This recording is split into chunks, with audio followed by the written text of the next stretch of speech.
মুন্সিগঞ্জ জেলার শ্রীনগর উপজেলার রাড়িখাল গ্রাম। এই গ্রামেই জন্মেছিলেন মহান বিজ্ঞানী জগদীশ চন্দ্র বসু। ডিয়ার ভিউয়ার্স, আজ আপনাদের এই মহান বিজ্ঞানীর জন্মস্থান ও জন্মভিটা ঘুরে দেখাবো বলে নিয়ে এলাম রাড়িখাল গ্রামে। আমাদের এই ভ্রমণ যাত্রায় বরাবরের মতো আপনাদের সবাইকে জানাই স্বাগত।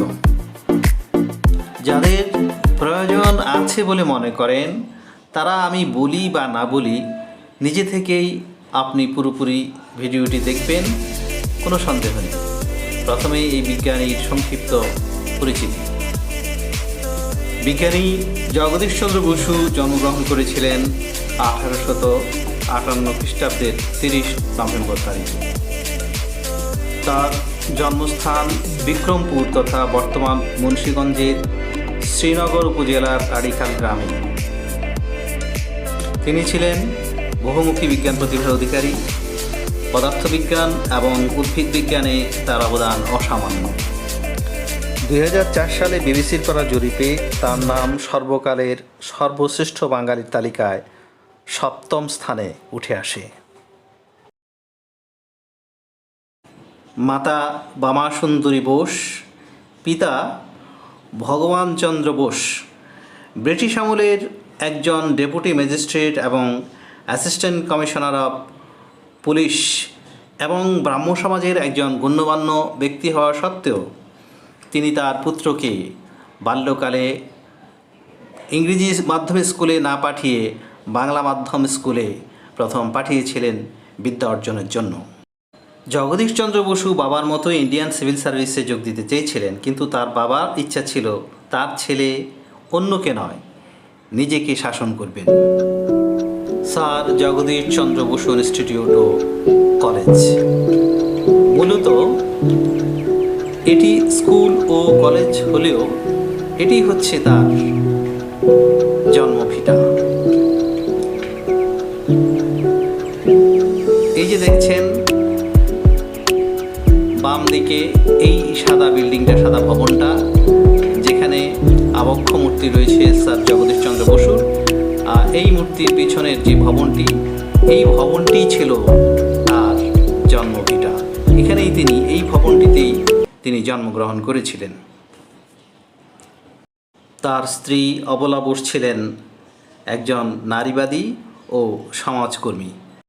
তিনি ছিলেন এই উপমহাদেশের ব্যবহারিক ও গবেষণাধর্মী বিজ্ঞানের সূচনাকারী তথা বিজ্ঞানের জনক।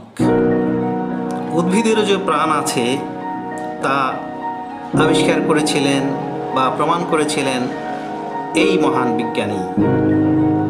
তার আবিষ্কৃত ক্রেসকোগ্রাফ যন্ত্রটি হলো উদ্ভিদের বৃদ্ধি পরিমাপক একটি যন্ত্র। তিনি বেতার যন্ত্রের প্রথম উদ্ভাবক, যদিও তিনি এর স্বীকৃতি পাননি। তিনি একজন সায়েন্স ফিকশন লেখকও ছিলেন বটে। 1896 সালে তিনি নিরুদ্দেশের কাহিনী নামক একটি গল্প লিখেছিলেন, যার শিরোনাম পরবর্তীতে পরিবর্তিত হয়েছিল পলাতক তুফান। তাকে বলা হয় বাংলা সায়েন্স ফিকশনের জনক।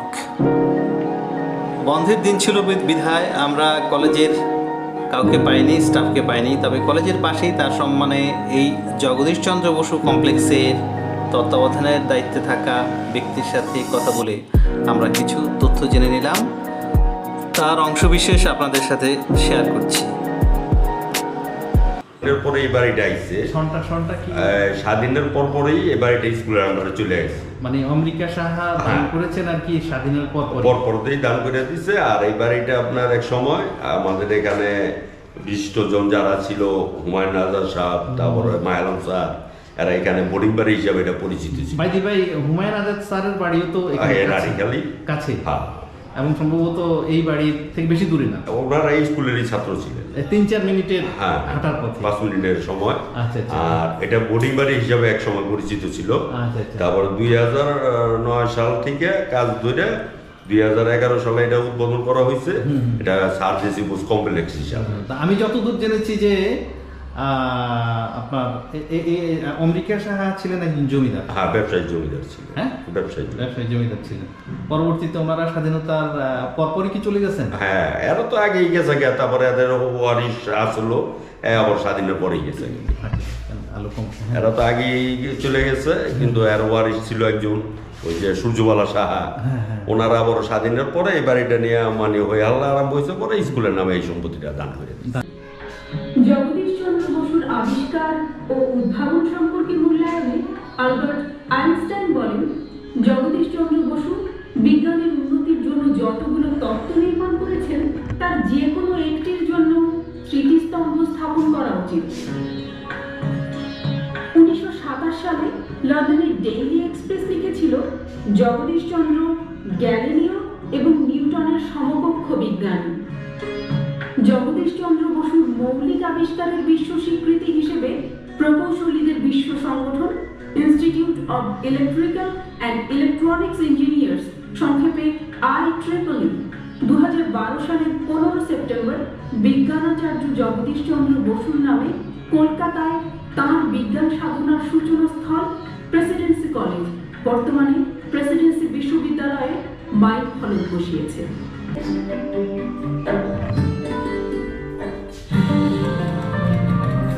জগদীশ চন্দ্র বসুর পড়াশোনা।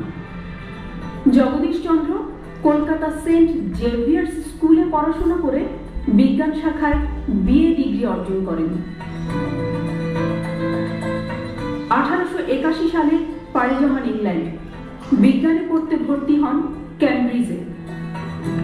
আর প্রাকৃতিক বিজ্ঞানে ট্রাইপোস অর্থাৎ পদার্থবিজ্ঞান, রসায়ন বিজ্ঞান, উদ্ভিদ বিজ্ঞান এই 3টি বিষয়ে অনার্স সহ BSc ডিগ্রি অর্জন করে মাতৃভূমিতে ফিরে আসেন জগদীশ চন্দ্র বসু।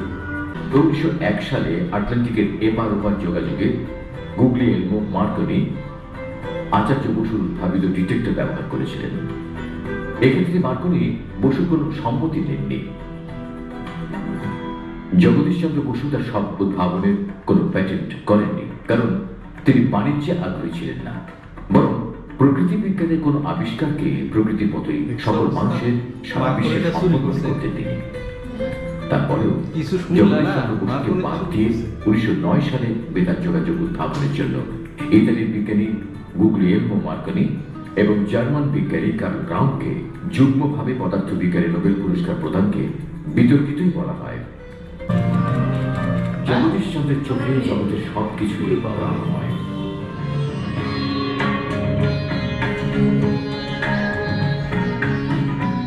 1899 সালে বলতে চায় জগদীশ চন্দ্রের গবেষণা ক্ষেত্র।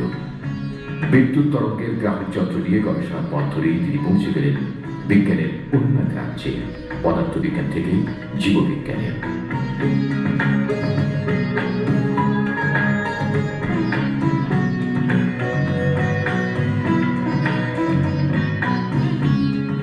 জগদীশ চন্দ্র বসুর ভাষায়, তখন তারহীন সংবাদ ধরিবার কল নির্মাণ করিয়া পরীক্ষা করিতেছিলাম, দেখিলাম হঠাৎ কলের সাড়া কোন অজ্ঞাত কারণে বন্ধ হইয়া গেল। মানুষের লেখাভঙ্গি হইতে তাহার শারীরিক দুর্বলতা ও ক্লান্তি যে অনুমান করা যায়, কলের সাড়া লিপিতে সেই একই রূপ চিহ্ন দেখিলাম। আরো আশ্চর্যের বিষয় এই যে বিশ্রামের পর কলের ক্লান্তি দূর হইল এবং পুনরায় সাড়া দিতে লাগিল।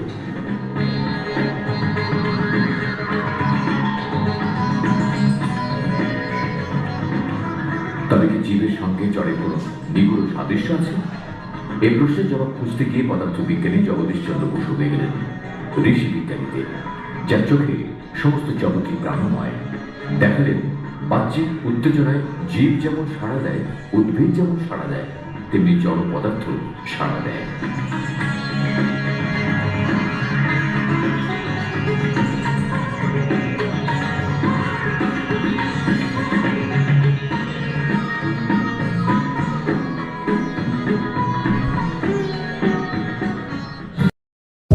তত্ত্বাবধায়ক সাহেবের কাছ থেকে আমরা কিছু তথ্য পাওয়ার পরপরই তিনি আমাদেরকে একটি প্রামাণ্য চিত্র অন করে দিলেন, সুইচ অন করে দিলেন, এবং আমরা তারপর সেই প্রামাণ্য চিত্রটি দেখলাম, যার অংশবিশেষ আপনাদেরকেও এইমাত্র দেখালাম। সাক্ষাৎকারের অংশবিশেষের মাধ্যমেই আপনারা জানলেন যে এই বিজ্ঞানীর নামে তারই পৈতৃক ভিটায় প্রতিষ্ঠিত স্কুল ও কলেজের পাশেই তার নামে কোনো এক নামকরা ধনাঢ্য ব্যবসায়ীর দান করা বাড়িটিকে স্যার জগদীশ চন্দ্র বসু মেমোরিয়াল কমপ্লেক্সে রূপদান করা হয়েছে। এটিতে অনেকে বেড়াতে আসেন বর্তমানে। অবশ্য এখানে 20 টাকা মূল্যের টিকিট কেটে ঢুকতে হয়। নানা ধরনের গাছপালা ও বসার সরঞ্জামাই দিয়ে তৈরি করে অনেকটা পার্কের মতো করে সুন্দরভাবে সাজানো হয়েছে এই কমপ্লেক্সটির চত্বর। তবে এই মহান বিজ্ঞানীর নামে তৈরি করা এই কমপ্লেক্সটিকে আরও সুন্দরভাবে সাজিয়ে এখানে তার নামে একটি জাদুঘর স্থাপন করলে দেশ বিদেশ থেকে প্রচুর পর্যটকদের আগমন যেমন ঘটবে, তেমনি এই বিজ্ঞানী সম্পর্কে মানুষ এখানে এসে জানতে পারবে।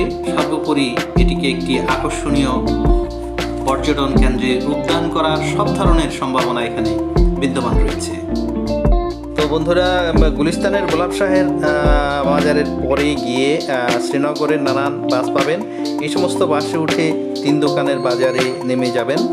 তারপর আপনারা পাশেই দেখবেন স্যার জগদীশ চন্দ্র বসু ইনস্টিটিউট ও কলেজ এবং জগদীশ চন্দ্র বসু মেমোরিয়াল কমপ্লেক্সটি। তো চ্যানেল সাবস্ক্রাইব করার আমন্ত্রণ জানিয়ে শেষ করছি এখানে। ভালো থাকবেন সবাই।